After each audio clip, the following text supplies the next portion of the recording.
In the year 1305, in the Spanish city of Avila, a Jewish scholar named Isaac of Acre arrived from the Galilee with a single question.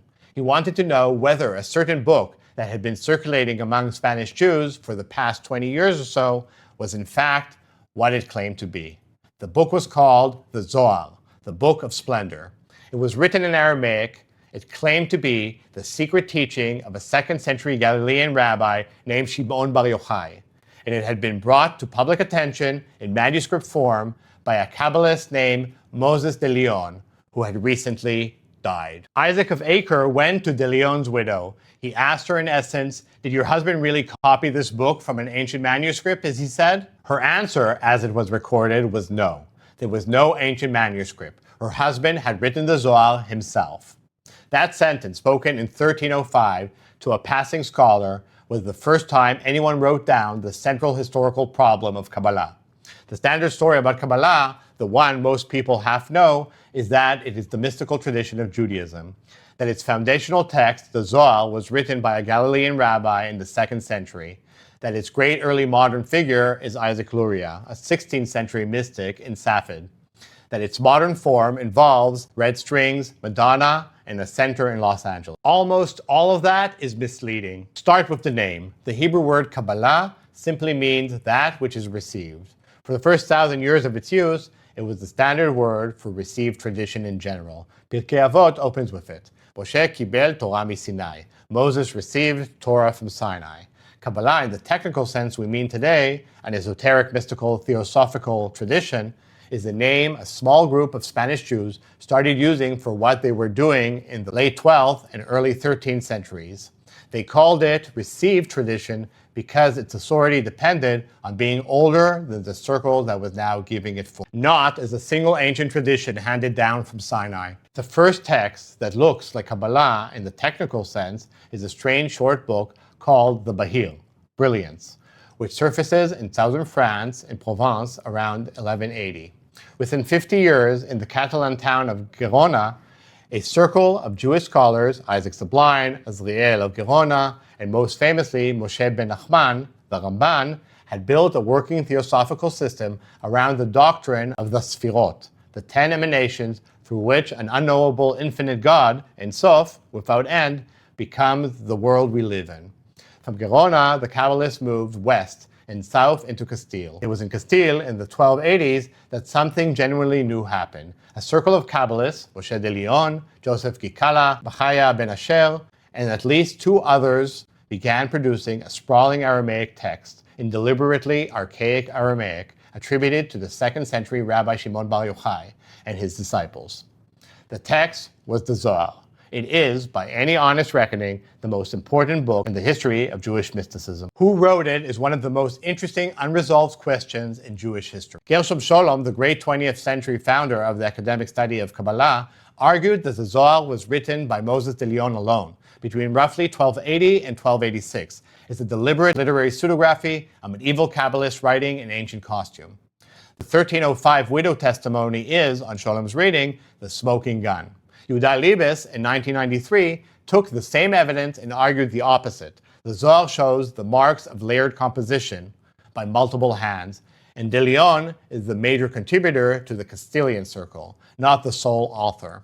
Both views are well evidenced. Scholars genuinely disagree. What they agree on is that as a book, the Zohar belongs to late 13th century Castile, not to 2nd century Galilee.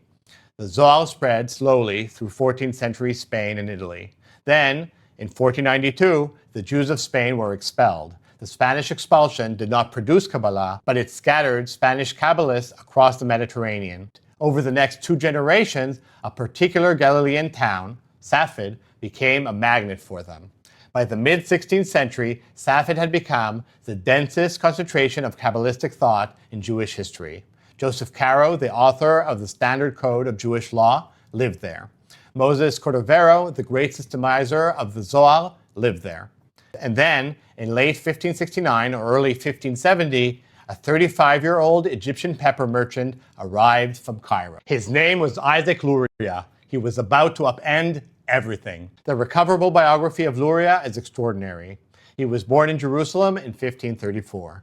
taken by his widowed mother to Cairo as a young boy, raised in the house of his merchant rabbinic uncle, and trained as a halachist in the circle of Egypt's chief rabbi. The Cairo Gniza preserves bills of sale showing him not as a floating mystic, but as a working merchant selling Venetian pepper, wheat, and leather, and settling business accounts almost until the day he died.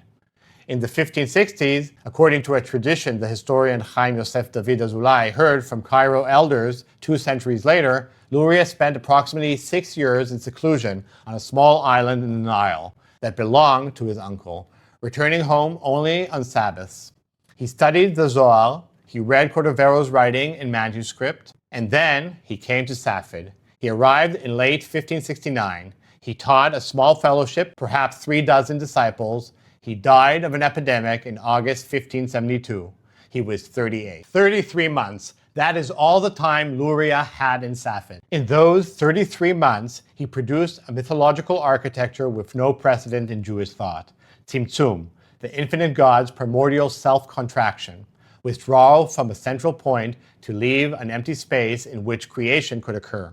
Shvirat HaKilim, the shattering of the vessels, a cosmic catastrophe at the origin of the world in which divine sparks scattered into the husks of broken being. Tikkun, the work of repair, in which every prayer, every commandment, every act of human attention gathers a fallen spark and helps to mend the broken cosmos. The Lurianic system is, in essence, a story in which the universe begins with a divine accident, and human beings exist to clean it up. Luria wrote almost nothing. Everything we have of his teaching comes through his principal disciple, Chaim Vital, who wrote down what he had heard and continued revising for decades. Vital's recessions disagree with each other. They disagree more sharply with the parallel recessions of another Luria disciple. Within 100 years of Luria's death, Lurianic Kabbalah was being further re-edited in Jerusalem and printed for European readers.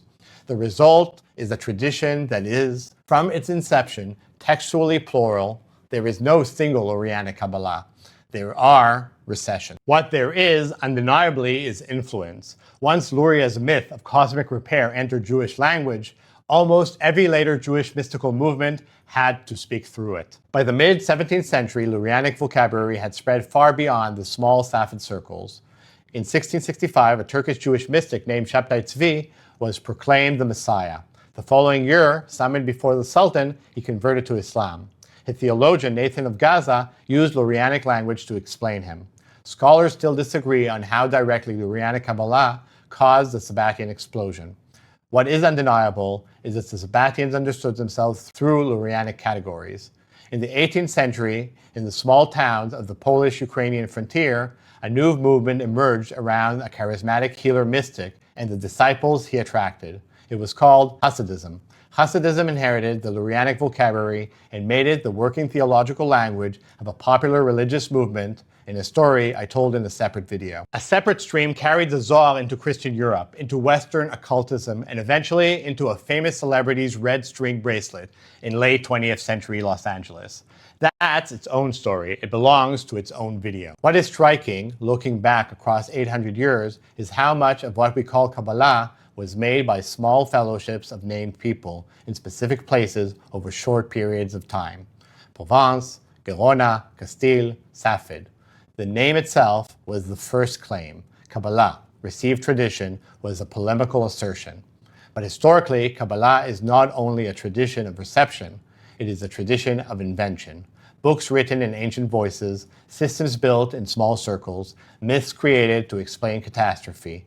The widow in a villa may not settle every question, but history settles the larger one. The book was new. Now you know.